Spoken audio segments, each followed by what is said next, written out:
Coucou, j'espère que vous allez bien. Alors, bienvenue sur ma chaîne Juanita Chanel où on parle d'astuces santé, beauté et divertissement.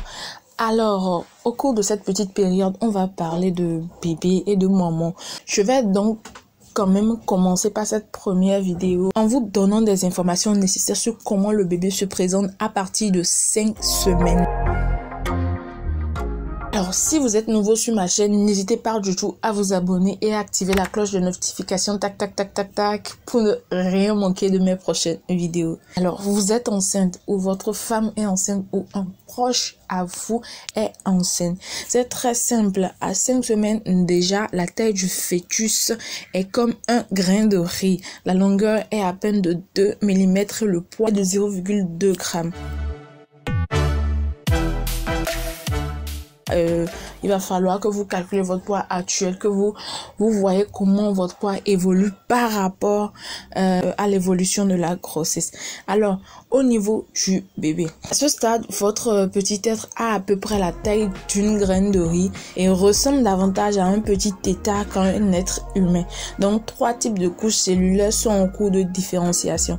Donc, chacune d'entre elles vont déterminer un type spécifique d'organes et de tissus en fonction de leurs emplacements dans le corps et de leurs fonctions.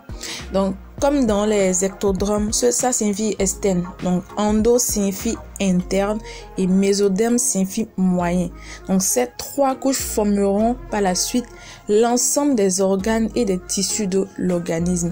Donc, le tube neural qui se forme par évagénation de la plaque neutrale est à l'origine de la moelle épinière primitive, des os, de la colonne vertébrale ainsi que des nerfs.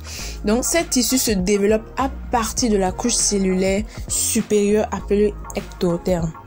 Donc, l'ectoderme est également à l'origine de la peau, des cheveux, des ongles, des glandes et des dents.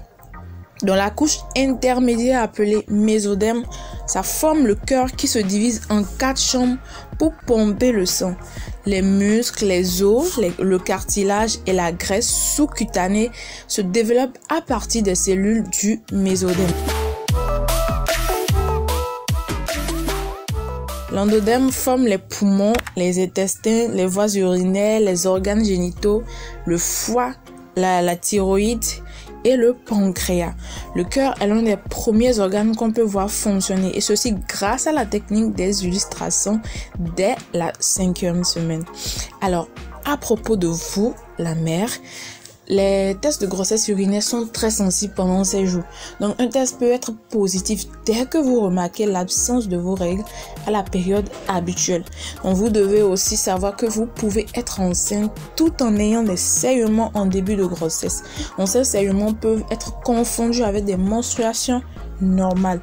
Donc, vous commencez à avoir des sensations bizarres avec des crampes, une indigestion, des ballonnements, une sensibilité au niveau des seins. Donc, habituellement, ce sont ces genres de signes qui amènent une femme à penser qu'elle pourrait être enceinte même si elle saigne. Donc, c'est alors le moment de consulter votre médecin pour réaliser une échographie dont le but est de s'assurer que le bébé est bien au bon endroit et non dans la trompe de Fallope qui est une situation dangereuse appelée grossesse extra-utérine. Donc, à ce stade, le bébé devrait avoir des battements cardiaques qui pourraient paraître aussi gros que le bébé lui-même. Donc, pensez aux graines de pomme pour imaginer la taille approximative de votre fœtus ou de l'embryon à ce stade précoce. C'est un grand soulagement quand vous constatez, quand vous voyez que le cœur du fœtus bat à l'échographie et c'est un motif pour faire la fête, bien sûr. Donc, pas d'alcool, pas de caféine pour vous. Donc, au lieu de cela, régalez-vous avec des papilles, avec tout ce que vous voulez. Vous vous demandez probablement pourquoi votre appétit a augmenté en 1 semaine seulement. Certaines futures mamans se sentent nauséeuses juste en pensant à la nourriture. Mais avant de vomir, mangez quelque chose, n'importe quoi. Les biscuits, du pain, cela constitue un très bon choix si vous avez commencé à vous sentir nauséeuse.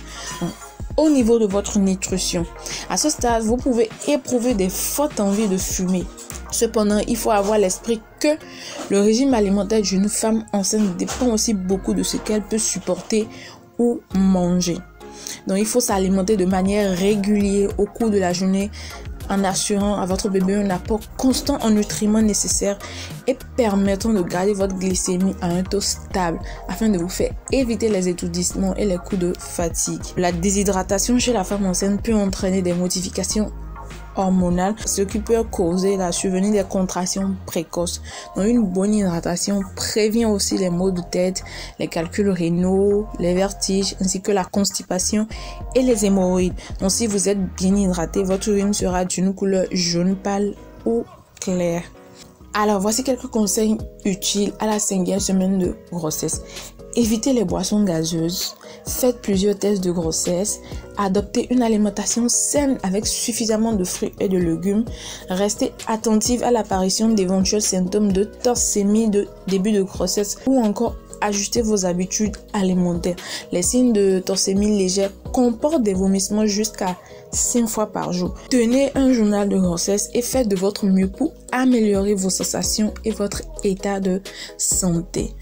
Voici une chose très importante que vous allez garder au niveau de cette semaine, c'est que la grossesse augmente les risques pour la santé. Donc, surveillez toute affection survenue, en particulier les maladies chroniques. J'espère que cette vidéo vous aurait plu.